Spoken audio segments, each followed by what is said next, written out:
Bukit Algoritma dicita-citakan sebagai ekosistem yang mempertemukan SDM unggul dengan teknologi berkelas tinggi. Namun fakta bahwa kondisi SDM dan literasi digital Indonesia yang masih belum merata tentu tidak dapat dinafikan. Lalu bagaimana proyek Bukit Algoritma ini akan menjawab keraguan-keraguan masyarakat, Mas, khususnya mengenai kondisi SDM dan juga literasi digital Indonesia saat ini? Monggo, Mas. Kalau dikatakan Indonesia kekurangan sumber daya manusia atau talenta-talenta yang inovatif, yang membuat riset-riset teknologi maju, itu nggak benar juga. Buktinya kita sudah cukup lama mengumpulkan dan banyak sumber daya manusia Indonesia yang terkumpul, baik yang masih sudah di dalam negeri maupun masih di luar negeri. Artinya sudah cukup banyak. Persoalan kita memang belum merata. Ya, nah, Bukit Algoritma adalah suatu ekosistem. Jadi Bukit Algoritma di Sukabumi yang seluas 888 hektar itu hanyalah salah satu klaster saja, salah satu titik.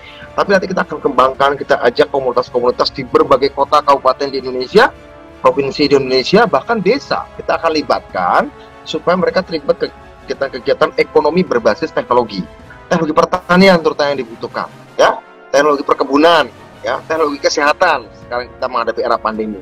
Nah, kita diharapkan nanti orang desa bukan sekedar menjadi objek pasar produk-produk inovasi teknologi, apalagi cuma sekedar jadi objek pasar bagi produk-produk teknologi luar negeri, tapi kita ingin ajak orang desa, kalaupun belum sumber daya manusia belum mampu, ya kita tingkatkan, ya, agar merata, dan kita juga akan membuat suatu jejaring operasi, terutama di berbagai macam bidang, yang nanti secara teknologi akan kita riset, akan kita buat risetnya di Bukit Algoritma.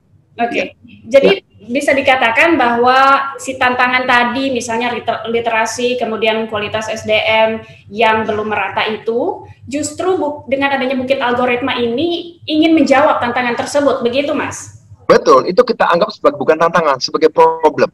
Problem yang harus diselesaikan. Ketika mau menyelesaikan problem itu ada tantangan, ya, tapi yang disebut kurangnya meratanya literasi digital, kurangnya sarana prasarana fisik digital, bukan cuma digital, biologi juga, ya. Kita akan jawab dengan Bukit Algoritma ini. Perlu ditegaskan di sini bahwa Bukit Algoritma bukan semata-mata teknologi digital, bukan. Ada teknologi biologi, ada teknologi rekayasa material, ya, metalurgi, atomik, segala macam. Jadi macam-macam, bukan sekedar digital. Kita butuh clean room, ruang yang bersih, ruang kedap suara, untuk kemudian membuat orang-orang Indonesia melakukan riset, tapi bukan riset seperti universitas, tapi riset yang akan berorientasi pada industri, bisnis, ya, di mana para perisetnya mendapatkan pendapatan dari patennya. Jadi ketika paten itu diproduksi secara massal, maka si periset itu akan mendapatkan terus-menerus. Selama paten itu dipakai di Indonesia maupun seluruh dunia, karena kita juga berorientasi ekspor, maka selama itu pula para perisetnya akan mendapat penghasilan.